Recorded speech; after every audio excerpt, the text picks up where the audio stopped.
Hello, everybody. You're about to meet Amri Johnson, author of Reconstructing Inclusion, Making DEI Accessible, Actionable, and Sustainable. I was interested in talking with him about it because I wanted to understand what it was about the way DEI is currently practiced that he thinks needs to be reconstructed. So here's Amri. Hello, everybody. I am totally thrilled to bring you Amri Johnson, who has written this fabulous book, Reconstructing Inclusion. Reconstructing Inclusion. And as some of you may know, my first book was Reframing Change. So when I saw he's reconstructing inclusion, I was automatically intrigued to know exactly what does he think needs to be reconstructed and how does he go about doing that. Amri is head of his own organization, Inclusion Wins, where he takes what's written in the book into practice. And he also has a master's in public health, which, since I have a public health background, I automatically resonated with. So welcome, Arnie. Thank you, Jean. It's a pleasure being here. Thanks for having me. I am more than delighted, and thank you so much for accepting our invite. Okay, so let's just start with the beginning. I'm going to ask you about your background later. So by beginning, I don't mean the beginning of you yourself. We'll get to that. I mean the background of your book. What about inclusion, DEI, diversity, equity, and inclusion, did you think even needed to be reconstructed? So let's start there. Yeah, it's a great question. I think when I thought about the notion of reconstruction, I thought about truth and reconciliation that we've had in many historical efforts when there has been historical oppression. So that truth and reconciliation has happened pretty much on every continent. And obviously, because I'm American, the Reconstruction post-slavery that happened multiple times in America was what was on my mind. The most important part of what I was thinking about when I thought about the notion of Reconstruction was truth. Now, the reconciliation part is kind of in partnership with that, obviously, but I was really talking about truth. And when I thought about it from the perspective of as a practitioner, the idea was it's possible, Gene, that we're not putting the mirror up to ourselves and recognizing where we're caused in the matter of maybe missing the mark with our own work, with all of our good intentions. Are we doing everything we can to help those that we're in partnership with in our organizations, whether we're an internal or an external? Are we helping them create the conditions for everyone to thrive? Okay, so by we, let me just interrupt. By me, we, you mean DEI practitioners. When I say we, in the sense of what we're doing with our organizations, okay, that is a we for practitioners. But when I use we, I mean everyone. So that's I just want to make that distinction. Okay. So are we doing all we can in our organizations to do what? And I define inclusion as any action that creates the conditions for people to thrive and for organizations to be generative. And when I say generative, I mean create more value than just their bottom line. They have to create both a financial value. That's important. We know that that's what organizations are at least in part purpose for. But I think in the times we're in now, they have to go beyond that. So that generativity is creating a value that doesn't just rest in their P&L. And so if you're not creating the conditions, so we're not doing all we can, we have missed the mark at creating those conditions. And that's not a one-time thing. It's not an eradicating anything dynamic way, eradicating sexism, racism, homophobia, transphobia. Those things are all part of us creating the conditions for people to thrive. My belief is that when we do that with intention, we cover those things that are getting in the way. And obviously racism and transphobia, homophobia, sexism get in the way of people thriving. So are we doing everything we can to do that. And the caveat is in the subtitle of my book is making DEI accessible, actionable, and sustainable. And when I talk about accessible, I mean to everyone. And many times we've relegated the notion of DEI to those who are in the so-called marginalized groups. That terminology is something that I oftentimes wrestle with because I kind of think of myself and all the privilege I've had, and I think about marginalization, maybe historically with some of my ancestors, but it's even back a few generations for that to be the Wait, case. hang on a minute. So you're Mhm. saying for you, because you've had so much privilege, you do not experience marginalization right now. I don't think if I've experienced marginalization, I didn't recognize it for marginalization.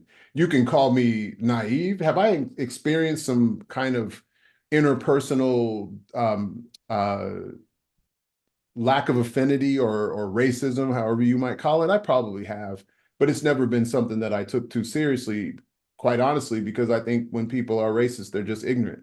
And so for me to say anything other than that they're ignorant, if they're doing something that is getting in my way of progressing or doing what I need to do for my family, I address it directly. But if it's something where there's no power imbalance that's harming me, I'm just like, oh, that's just an ignorant person. Why do I need to spend my energy distracted by that? Okay, so interpersonally, you're saying that's the ignorant person. Mhm. Systemically, you're saying in the systems in which you've lived, you have not experienced group-based marginalization. Group-based marginalization. Have I seen people in certain communities be marginalized because they were a certain skin tone or they were Black or Hispanic or what have you? Of course. But me personally, I haven't experienced it. That doesn't mean, we're in public health. So I started my career in health disparities, health equity. I've worked in some of the poorest neighborhoods in the city of Atlanta. So I saw marginalization at levels that very few people that talk about marginalization have touched. So I watched it happen. I've been in those communities. I've worked with those children whose parents were experiencing all types of dynamics of trauma and poverty and drug abuse. All of that was happening simultaneously. So I saw marginalization. And I've seen it both in predominantly Black communities and I've seen it in poor white communities. Both have a sense of marginalization. One is racialized, one isn't.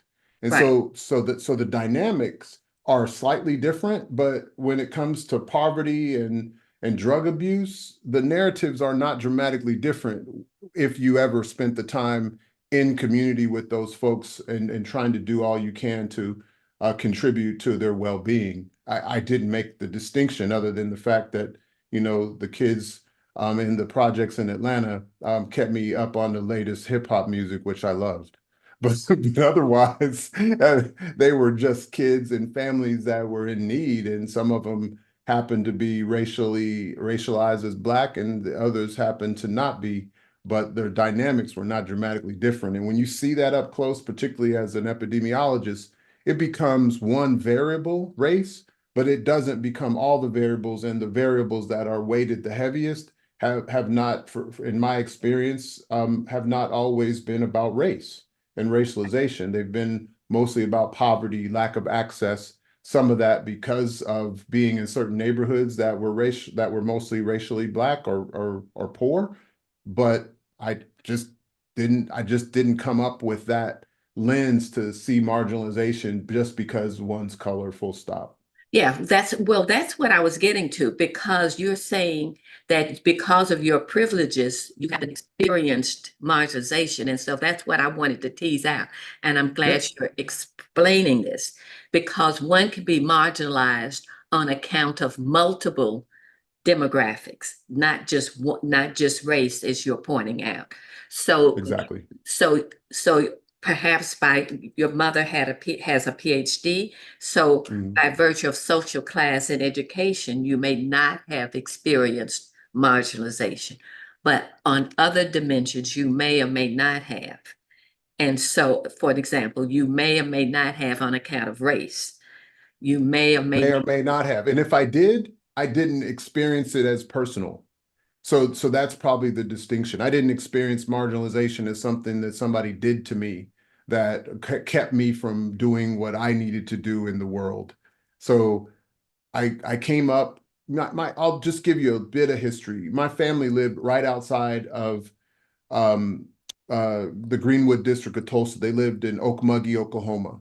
And my family, they were landowners. My family was pretty big, and agency was something that they held on to. They did not, obviously, being in that region, there were men coming back from the war, and a lot of people didn't have the ability to protect themselves. My family did.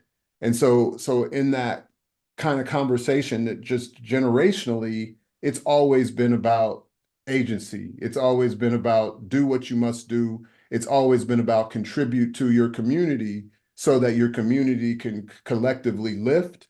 But when somebody does something, you're like, all right, what are we going to do to navigate it? Did my parents and family talk about how white people and the ways of white people? Of course, but they talked about it more about how we navigate it, not as an excuse for us not being able to do what we needed to do. It was never something that came up as a thing that if a white person does something to you or they're racist, that you have to, consider it something that getting in your way versus something that you just have to know how to navigate. Okay, so you were raised to see stuff like racism as a systemic thing to be navigated versus a personal thing that would interfere with who you are and where you go and what you accomplish. Yeah, it was never something that I could use as an excuse. Like if I took my dad died about 6 years ago, but if I said to my dad, I'm not getting ahead because of racism. My dad, when he'd get frustrated, he'd stammer, Racism. Like the stuff that my dad went through in Topeka, Kansas, born in 1941. Think about it. you know, Brown, he grew up with Linda Brown. So you just think about the things that my dad went through. That's a dynamic of racism that has never ever gotten close to me, right? And so like for my family, for my dad, for my uncles, you just keep moving. And are there people that try to do stuff because they're prejudiced or racist? Of course, but that's just the game. You just keep playing and you learn how to outplay them. So let me tell you People this. get mad at me for saying that, but I'm like, that's just the way it is for me, Yeah, so yeah, I understand, and I'm just fascinated because of the generational difference. I'm in your father's generation, and so I grew up with stories of ancestors, and I never grew up with the story of racism as an excuse. But I did grow up with racism as a systemic phenomena that had Absolutely. to be Yeah, yeah. negotiated. So one generation later, what I'm still not clear about is if you see it. My daughter, Yes. for an Of example, course. I and mean, how can you son-in-law, not? I mean, they see it. historically, you can see it. You can see it sometimes in dynamics that are happening today. And the question becomes, do we see it because we're looking for it, or do we see it because it's there? And so sometimes it's there. Absolutely. It's happening. And it's because of racialization. Other times it might be that is one variable in the mix, but it's not the only variable. Sometimes there's just toxic people in organizational life that have been toxic. Sometimes it's because of their privilege. Other times it's because they're just jerks. And you have to learn how to navigate that too. And it doesn't always just happen to you because you're Black. There's people that it happens to that aren't Black that Yeah. I've watched and experienced in big organizations. So if I said this toxic person is toxic and it's because they're racist versus they might have a little bit of racism, but mostly they're just toxic and unhappy people. Does it sometimes negatively affect you? Yes. Is it a systemic problem across the board? In some cases, I imagine the things and the structures that allow it to continue might have some remnants of that, but I don't necessarily think it's just that. And that's where I differ from a lot of practitioners is, systemic racism becomes the problem for everything for Black people. Yeah. And I think that that's problematic because the minute you give your problems to an idea that's very, very difficult to shift, you lose your agency. And I'm not okay with that. And I think it happens way too much. And it's part of the reason I wrote the book the way that I did. Right. Okay. And as I said to you before we even got started, you've been listening in on my conversation. What you just said, I agree with, but I want to be clear that you believe that seeing it and what you do with what you're seeing are two different things. So my question was, do you even see it? You're saying, yes, I see it. But I, now, s- I see, I see, I see, um, I see it on, how do I say this? Of course, I see dynamics where racialization is getting in the way of people thriving. not only racialization, we can go to all of the isms. We can go to Oh, uh, yeah, of homophobia. Yeah, we course, can go of to all course. of them. So the question is, do you see it? It's not just race. That's where you and I definitely agree. So do I see homophobia and transphobia and sexism and And all, yes. yeah, of course. I mean, I got into this work because that was my pull, right? You're in public health, you see, you know, neighborhoods that are historically underfunded, you see that their water is bad, you see that kids are not getting the nutrition they need to get, and you see, the ability for communities to do something about it, but it doesn't move up the ladder of priorities oftentimes because these people are racialized. So of course I see it, but the caveat to that is a lot of the people talking about systemic racism now are middle to upper middle class Black people that are complaining about it and oftentimes telling stories of their own suffering. I get it, and they're still quite successful, and it seems more like attention grabbing than trying to solve something at upstream. And so when I think about the notion of equity, I think about it more like an epidemiologist. So I'm trying to prevent things from happening downstream, but we're trying to focus on what's instream. And oftentimes it starts with making other people wrong and bad, oftentimes because of their skin color.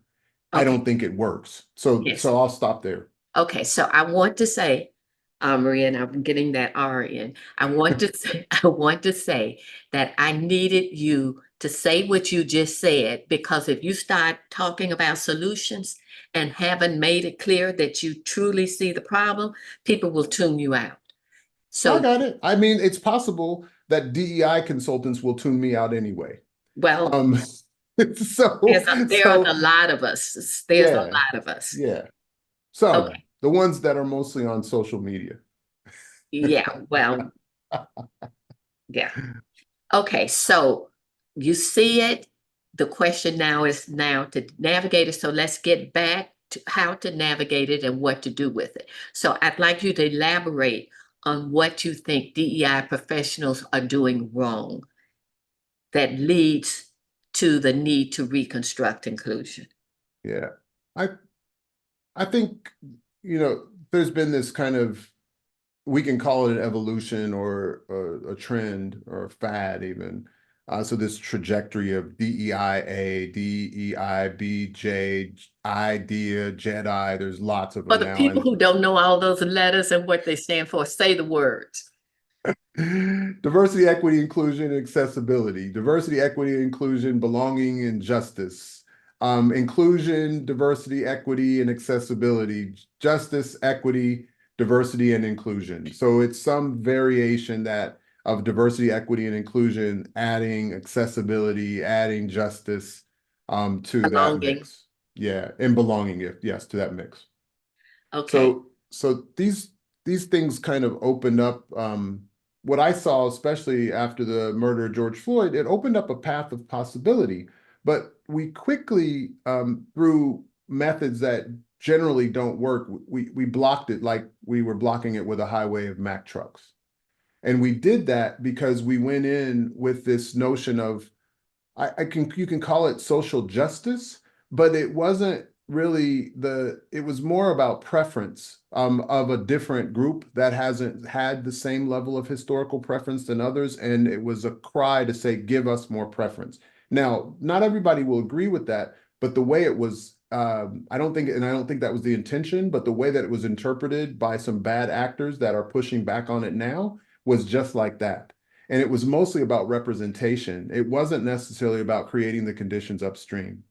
So I'll give one example, Well, and this is, yeah, I want you to elaborate on by yeah, what you mean, like affirmative action or, yeah. So uh, I'll give an example of affirmative action. Obviously, I've probably benefited from affirmative action. That's right. I went to Emory. I was a pretty good undergrad student, and I was ready and prepared and had multiple epidemiology internship programs. But Emory's a tough school to get in, and there wasn't very many people that had my skin tone there, right? Um, the ones that were there were phenomenal, way better than me. So just put that out there. Some of my fellow students when I was there were Black and Latino, and they were so incredibly gifted and still working in public health. Anyway, if I think about affirmative action for elite institutions and the fact that this has been in the process of shifting and being talked about for a quarter of a century. more. And we knew that at some point we were going to have a conservative court. It was, Sandra Day O'Connor said it. She knew that it was coming. She actually said, "You're not going to have much time here. You better figure it out."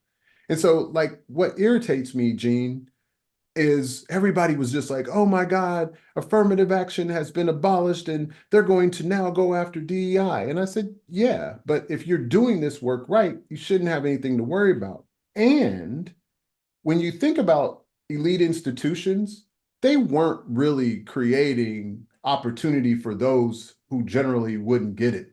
They were creating opportunity for kids that parents went to school there, that went to other Ivy Leagues, that were, wealthy, that they went to private schools or had lots of privilege and got into Harvard. So why couldn't they have started process of engaging with kids that were not as privileged, putting in money upstream to get them ready to be able to enter into Harvard?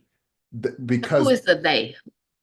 Harvard University has the resources to go and invest in some kids that are diamonds in the rough and get them Ah, ready and prepared to come to Harvard. They had 25 years to work on that, but that's not what they did. They cherry picked pretty well off Black kids and Hispanic kids to come to the school.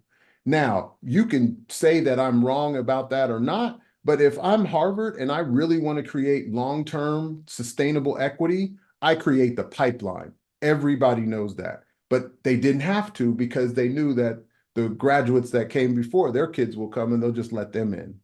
Those kids will be successful wherever they go. Some of these kids that are diamonds in the rough, Harvard changes their life in a trajectory that you could have never imagined. So for me, like, for most people in America, um, this doesn't change anything. Affirmative action in elite schools, it's a nothing burger for most humans in the country. But for those kids, if Harvard had invested in them 10, 15, 20 years ago, they could be the congressmen and women that are running the country now. But Harvard didn't invest in the places where the investments were needed the most, and they have the resources to do it. So I'm critical of the way we've reacted to affirmative action. I'm not saying it's wrong or bad. I think affirmative action has helped a lot of people. And I think the way elite schools were doing it at the present or before it got abolished, I just think it was disingenuous, and it wasn't actually creating the conditions for racialized people, particularly ones that are intersected with poverty and family that didn't go to college. Um, yeah, I think that it's a missed opportunity. Hopefully they see it and do something about it now. well, I have to tell you, I have never heard that criticism before of creating the pipeline starting very early. and invest, grow our own, is what you're saying. Yeah. And how that would have worked out in lieu of affirmative action as they carried it out. I think that what you're saying makes a lot of sense. I will say that I am definitely an affirmative action product, but I also come from a middle class background. Right. So I am the product of what you're saying shouldn't have happened. Mm-hmm. Yeah. Now, what I will also say is that the program, I didn't say that it shouldn't have happened. I said that if Harvard had been working harder, those kids still would have gotten into Harvard, just like any well-off yeah, white I kid wouldn't have would gone have. without a scholarship. That's the difference. Right. Well, I get that. That's a whole, you're not the category of the kids that they're letting in, because those kids could get in without, they could actually pay for it. A Yeah. lot of the kids can actually for uh pay for Harvard. Their parents had the money to pay for Harvard. Even like if you didn't have the money, you weren't one of those kids. So you're not one of the kids that I'm talking about. Yeah. Okay. We'll think about that. Okay. So what's wrong? One was not preparing for affirmative action. Two is seeing race in everything as a Racism and everything. Yeah. racism in Yeah. everything, as opposed to generalizing and seeing all the various dimensions of diversity and all of the isms And all of the tension and all of the complexity. And yes. I think what we do is we reduce everything. It's a reductionist approach when we reduce everything to a single variable, whether that variable is race or gender, uh, or most of the two is race and gender. But when you reduce anything and all of its complexity to a single variable, you're missing so much information and data that you can't even properly address the problem in a sustainable way. And it definitely, in my experience, it can't be connected to the organization's longer term success, because the reduction of it says that, people are just that. And that sometimes could even be restricting for those that you're trying to help. So let's tease this out, because this is when I got to that part of your book, I said he's talking about something that has concerned me, but I haven't, I want to hear your thoughts about it. So I remember the shift from DEI to anti-Black racism. Mm-hmm. I remember when that happened post George Floyd, and Mm-hmm. and organizations swung from diversity and moving from a broader conception of diversity to a focus on anti-Black racism, so that became dominant. Mm-hmm. What's your thinking about that? I mean, after George Floyd, the house was on fire. You had to do something about it. You had to have the dialogue about it. You had to start doing education around race, racialization, dehumanization. You had to do that. And some people did it very well. And that's where the experienced practitioners came in, and they actually had this conversation about race in a way that didn't instantaneously say to white people, you're bad and you're wrong, versus here are the things that are getting in the way of Black people thriving and doing their best work. And we've never talked about it, and you haven't been comfortable talking about it. We're creating the space for us to talk about it in earnest, in solidarity. But what I think happened for a lot of people is it wasn't in solidarity, it was in opposition.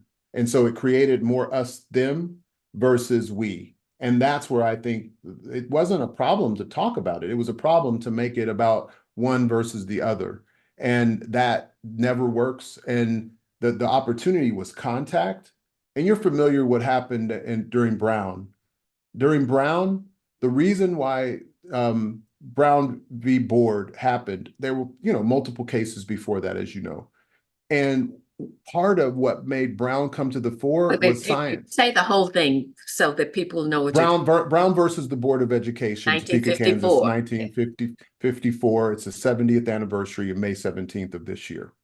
So um, there was a body of research by a gentleman named Gordon Allport.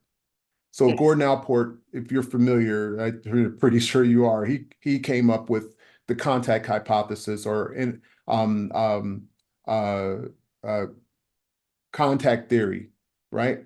And so contact theory basically said when you bring people together as equals, and I'm not talking about economically, but as under the Constitution equals, and you bring them together to solve a common problem or to address a common goal, and you give them time, and so you have them connect with each other over time, and you have some sort of institutional support, prejudice gets reduced significantly. Right. And that research, along with many hundreds of psychologists telling the courts that segregation harmed Black and white kids. And so it wasn't just about harming the Black kids. So they came together around that. And that science was the other piece to go beyond the moral abhorrence of segregation and separate but equal. And so what we did, where we had the opportunity to actually create more contact, we didn't solidify the contact. We just kept hammering at what white people are doing wrong, kind of collectively. And I think it took us from the potential for something transformational to something that was reductionist and was getting major blowback. Okay, so let's talk about this. All I keep hearing about the DEI practitioners who did the we, they, white people are wrong. But I've only, in all the organizations I know about, I only know about one where that happened. And in that organization, a white friend of mine said, I'm being made to feel guilty that I'm white. And if it hadn't been someone I know saying that, I wouldn't have believed it happened. I was just Mhm. wondering if what's happening is white fragility. Whites are not used to talking about it. So I have a very sincere question to ask you. Do you know for a fact that that's what happened as opposed to whites being traumatized about talking about race? Yes. You do. I mean, I didn't come prepared to give you all the cases, but Okay. there were many cases to the point where, some people just checked out. And so you had people willing to talk about it for a year, and then they were like, okay, now it's gone from it's not happening fast enough. You need to do this, you need to do that. But it stopped being in solidarity. It started being about you need to do and you need to do this and you need to do that because you're white. And, you know, it happened to an extent that why would we have the level of resistance now? I expected some. That's just natural. It's if you're trying to change something, there's resistance and you should be ready to know how to navigate it. But the level of resistance now is very well organized and people have multiple cases that they bring up to actually talk about it. And I don't think it was intentional. I think people did exactly what everybody else did. You have a privilege walk, you talk about Kendi's book, you talk about D'Angelo's book, both don't necessarily turn me on that much. And then you use that to create anti-racist people.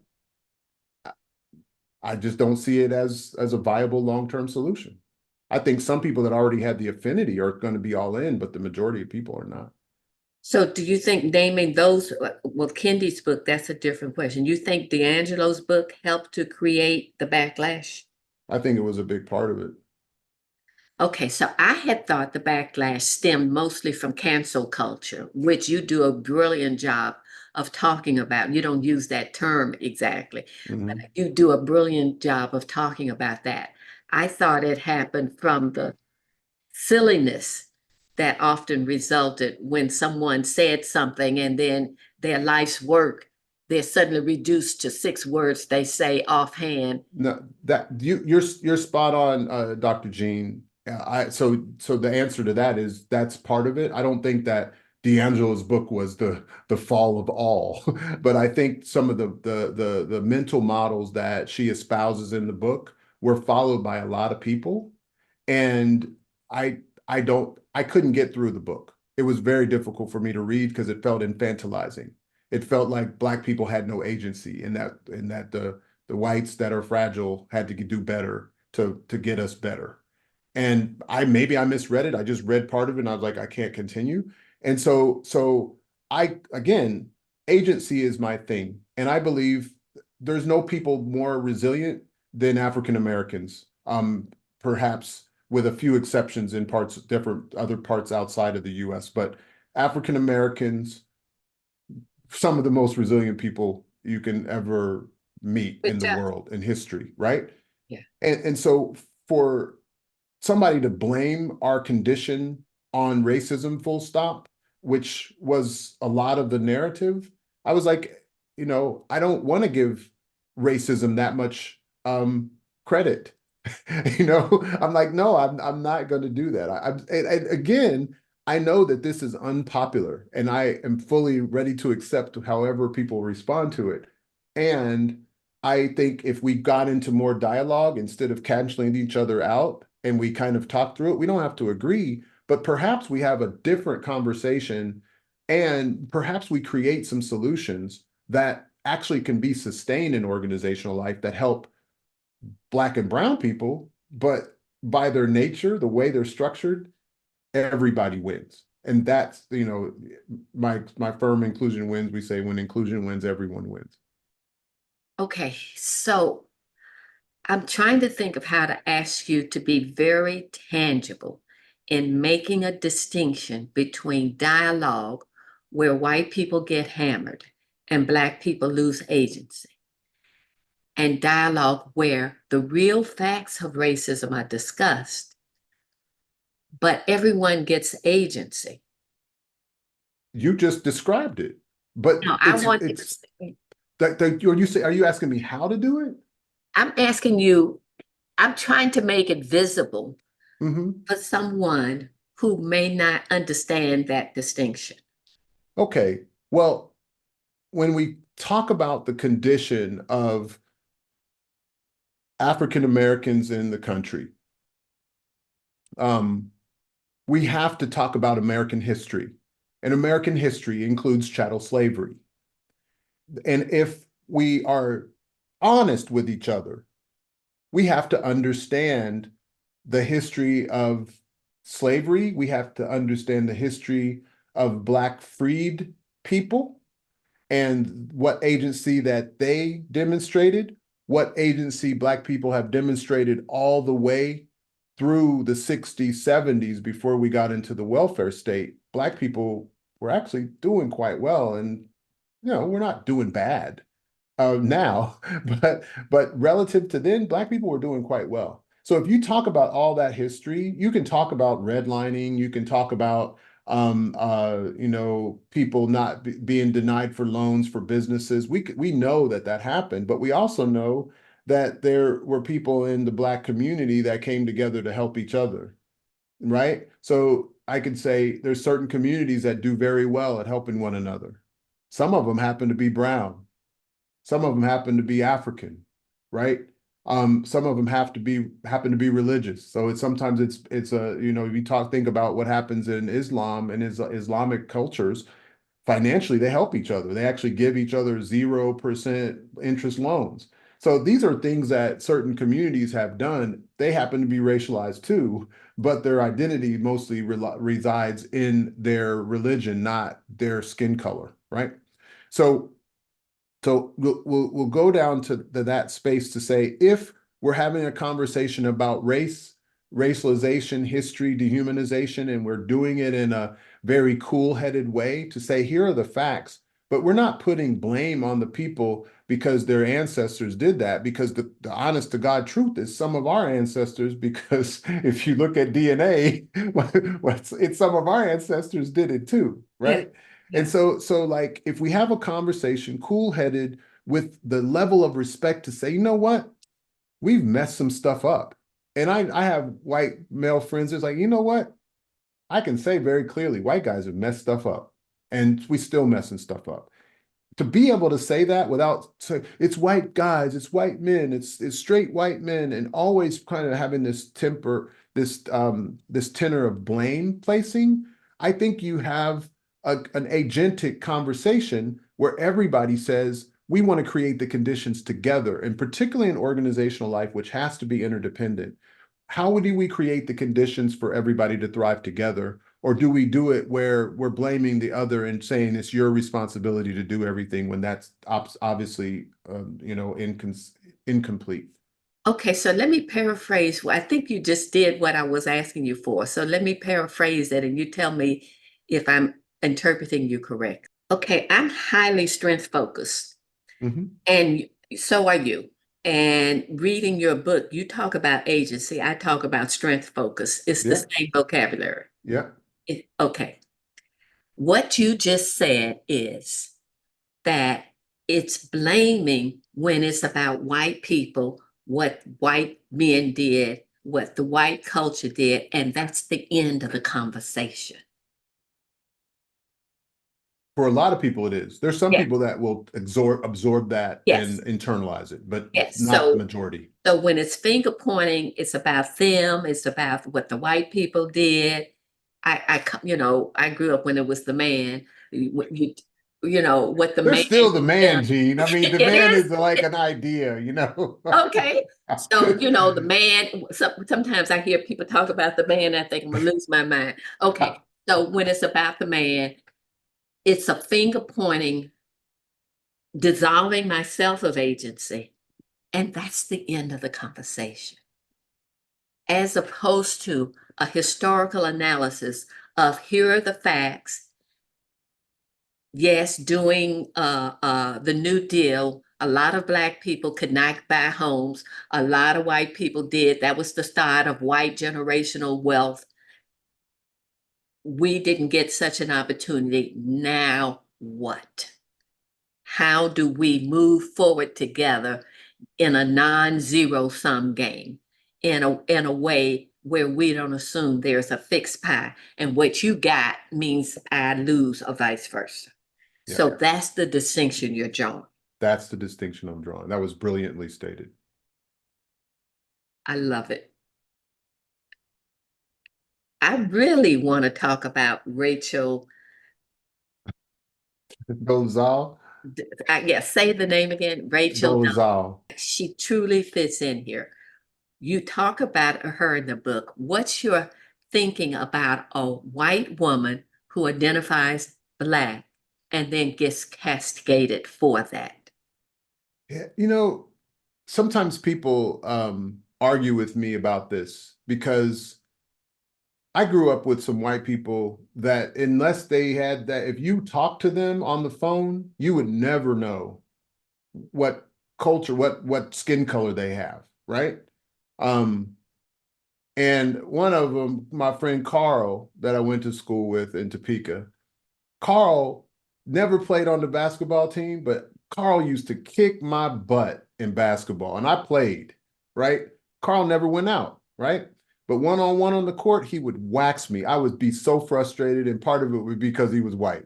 I'll just admit that now, but I was 16, 17 years old. And But white men supposedly can't jump. can't jump, but Carl would put it on me, right? Um, so, but Carl had a whole Black friend. He married a Black woman. Carl culturally was a redheaded, very light, pale skinned white guy. But culturally, me talking to Carl was no different than me talking to any of my Black friends that I grew up with. He all references, all dynamics, same kind of ways of looking at the world, interestingly, right? So did he experience some privilege because of his light skin? Maybe sometimes, but Carl was also poor. So he might have had a whole another different experience, and the people that he spent his time around were mostly not non-white people. So that's just one story. And so with Rachel, um, my thing is people's argument is she lied, and she did. So she was dishonest about it. But white people were always part of the NAACP. There would be no NAACP without white people, right? And so for her to take that on, that job in the state of Washington, it's a thankless job. You don't get paid much to be the president of the NAACP in a local chapter. You just don't. So it's a lot of work. and you have to have dedication, and you have to have the ability to interact with people across that cultural dynamic. And she could naturally, right? Nobody argued that. And so the reason people were upset is that she lied that she was a white woman. And my question is, who did she harm? And who she harmed, for a lot of people, were some Black women felt like it was an affront to them as being Black women, and they had to deal with all the things that Black women deal with, which is absolutely true. And the question still remains, who did she harm? And I think for the most part, she helped more people than she harmed. And she was flawed like any human. And so you take her for her flaws, but don't castigate her because culturally she identified with African American culture more so than she identified with the culture that she was born into. What can you say other than, hey, if the sisters, if and I remember one time, I think I quoted it, she says, I don't know how other Black women think. She really believes that she's a Black woman. So Okay. what do you say? Okay, so let me say when I first heard people were upset about her, I kept thinking, why? Uh, Growing in the 60s, 70s, there was a white guy married to a Black woman with 3 biracial children. He told everybody he was Black. We all knew he was not Black, and it mattered not to us. Yeah. It was not, you want to be Black? Welcome. Yeah. I Well, mean, one of my former team members, she's married to a Jewish man, who's light-skinned Jewish man or a white Jewish man. And when they talk about stuff, he's like, but we have to think about this differently because we're Black. He says that. So yeah, so like how does he, it's like why are we so concerned with it? Even we know race is a social construct, but yet it's the culture that's the distinction, and she was fully embedded in it. I'd say sometimes, like, if I described her, she was more Black than me. She was in ACP. She was teaching African American history. She had a degree in African American history. I'm like, come on now. okay, so let me just add one other thing, and then I want to tie this with reconstruction inclusion. I want to tie Okay. her exact situation. The part that hurt me about Rachel was that I grew up knowing Black people were inclusive. We weren't the ones who excluded people. Black people adopted poor white Yep. children who had Yep. been cast out of their family. Yep. If Yep. you're Yep. white and you're cast out, there's a Black home that Yep. will take you in. I grew up with that belief. And so now suddenly she's being castigated as a white woman for wanting to be part of us. We're inclusive. I was indignant until No. Yeah. I started to hear what you said. Some people saying, well, I'm Black and I have to put up with it. She doesn't. Yes, but if she's going around, W.B. Du Bois was as light as they come, right? People knew he was Black because he declared it. Yeah. We could go through the list of leaders who were Yeah. light, and we Yeah. know they're Black because they are declared it. I So can go through the list of my family members, Gene. Well, one of his name was Jean, and she was lighter than W.E.B. Du Bois. yes, my grandmother had blue hair, very light skinned, Mhm. and she took my mother and my sister to the store. They told her that they can't stay, but you can. And Yeah, so she walked out with her family.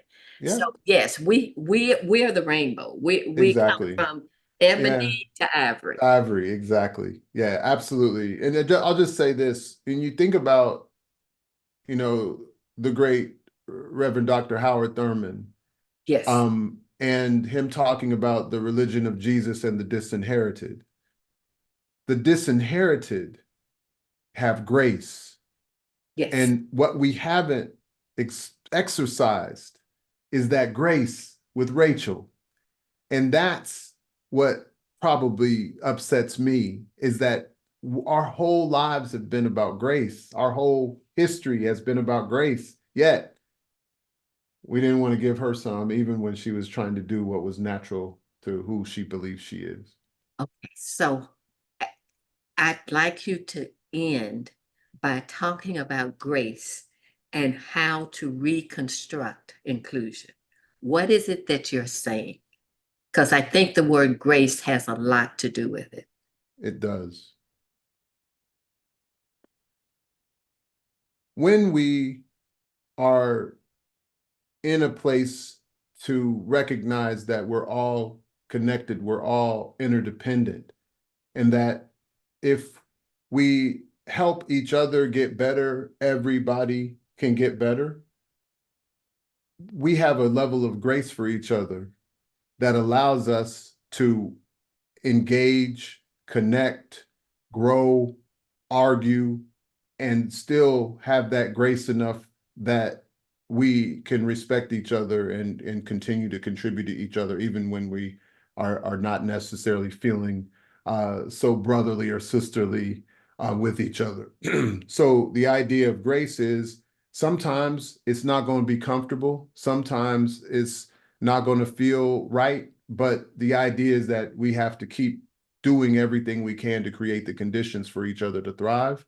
And when we do that with the right mindset, with grace in our hearts, we can see flaws, address them of the way they need to be addressed for whatever the situation is, and still have grace to know that people can still be redeemed. And that's the reconciliation part that we have to always be in, along with the truth. Okay, so I'm gonna do devil's advocate with you because I want you to really tease this out. Are Mhm. you telling me that if I have a coworker who believes white men are more discriminated against through reverse discrimination, that he believes that I'm supposed to give him grace? Is that what Yes, you're telling me? yes, yes.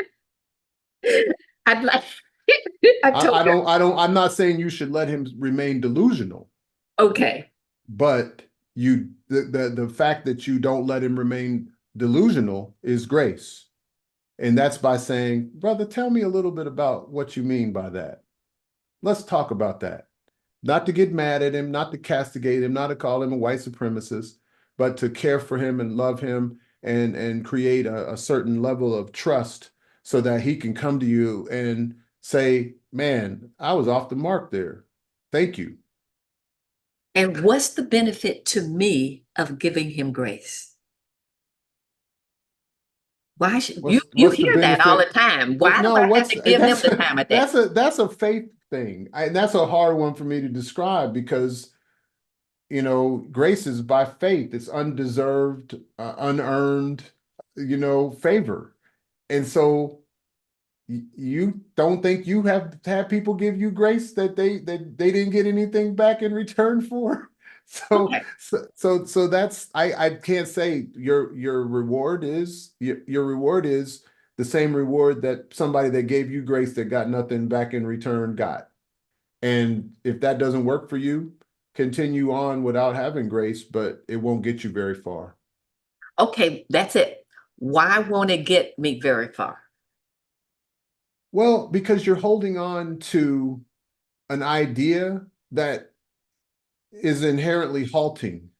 Because when you can't transcend a particular feeling or sense that somebody repulses you, that doesn't harm them. That gets inside of you. And so like you have to like you letting somebody else take your joy. When you have There we go. grace, when you have grace, you're joyful. Yes. You know, do you get angry and mad at the man? Of course you do. But when you have grace, you can release it. And the universe takes care of it and can take care of you. But if you have these things in your mental models and in your way, you're going to always kind of self-limit. And I don't want anybody to do that. That's something that I'm very, very adamant about. And I want people to transcend. Yeah. The saying I like is drinking poison and hoping the other person will die. I love it, Dr. Jean. I love it. That's spot on. Okay. Well, this has been a delightful conversation. I woke up this morning and said, "Oh boy, I get to talk to Arnie today." So I am delighted. I thank you for it. You have given us a lot to think about. So, what are one, two, or three takeaways that you want people to walk away with? Put up your own mirror to find the truth in yourself and do your own work if you're a practitioner or a supporter of diversity, equity, and inclusion, do your own work. Look at the system, not just the symptoms, Yes, because it's easy to find symptoms, and if you keep looking for them, you'll find them. But if you're looking for things that will create the conditions broadly, and you put those in play, that is a more sustainable option. And then lastly, know that you can't do this alone. This is a we thing. I oftentimes say, Snoop Dogg says it's a G thing. DEI, diversity, equity, inclusion is a we thing. And the we is a collective humanity. And if we make humanity our center and our identities a subset of that, we know that we're all kind of a part of that bigger circle of humanity. And when we anchor on that more than anchor on a single point, we create something extraordinary. sounds terrific. I thank you very much. Thank you. Okay. Oh, and let's tell people how to reach you. I forgot about that. Yeah.